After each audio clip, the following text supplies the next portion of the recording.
Hi hello welcome back to my channel Supriya's tea vlogs.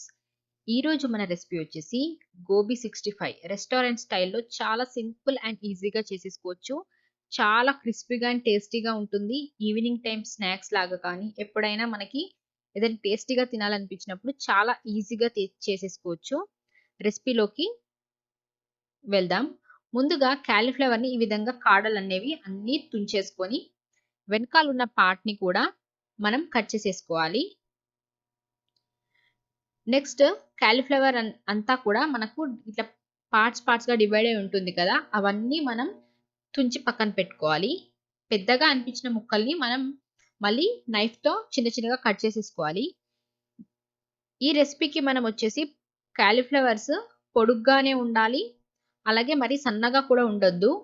అవి మనం ఉడికించి డీప్ ఫ్రై చేసేస్తాం కాబట్టి మరీ సన్నగా ఉంటే మనకు పంట కింద తగలవు. టేస్టీగా కూడా అనిపించవు. ఈ రెసిపీకి కొంచెం పెద్దగానే ఉండాలి. ఈ విధంగా అన్ని కట్ చేసేసుకున్న తర్వాత స్టవ్ పైన ఒక గిన్నె పెట్టుకొని అందులో వాటర్ ఏసేసి, అందులో కొంచెం పసుపు, అలాగే కొంచెం సాల్ట్ వేసేసి, వాటర్ అనేవి బాయిల్ అయ్యాక తీసి దించేసుకొని, ఇందులో ఈ కాలీఫ్లవర్ ముక్కలన్నిటిని వేసి ఒక 5 మినిట్స్ ఉంచాలి. ఓవర్ కుక్ అవ్వకుండా చూసుకోవాలి. మనం స్టవ్ మీదనే పెట్టి ఉంచేస్తే ఓవర్ కుక్ అయిపోతాయి. ఈ విధంగా మనకు చేయడం వల్ల అందులో ఉన్న చిన్న చిన్న పురుగులు గాని ఏమున్నా వెళ్ళిపోయి మనకు చాలా నీట్‌గా క్లీన్ అయిపోతుంది.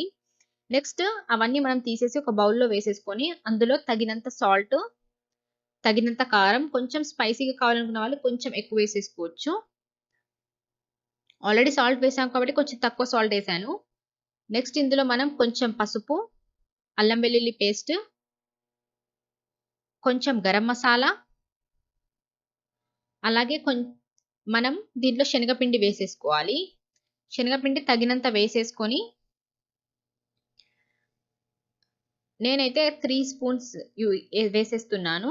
కొంచెం కార్న్ ఫ్లోర్ వేయాలి.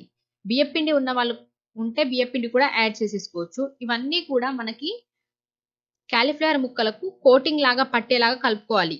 కొన్ని నీళ్లు చల్లుకుంటూ ఈ విధంగా కలిపేసుకుంటే బావుంటుంది. మొత్తం ఎక్కువ పిండి వేసేసి బజ్జీలాగా చేసేయొద్దు.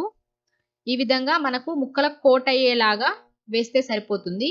కొన్ని వాటర్ చేత్తో చల్లుకుంటూ ఈ విధంగా కలిపేసుకోవాలి. కలిపేసి వాటిని ఒక హాఫ్ అన్ అవర్ అయినా పక్కన పెట్టేయండి.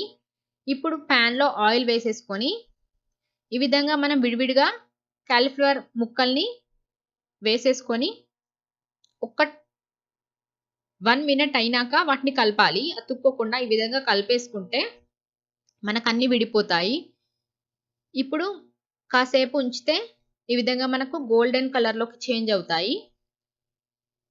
గోల్డెన్ కలర్‌లోకి చేంజ్ అయ్యాక మనం వాటిని తీసేసుకొని సర్వ్ చేసేసుకుంటే ఎంతో crispy and tasty gobi 65 ready అండి.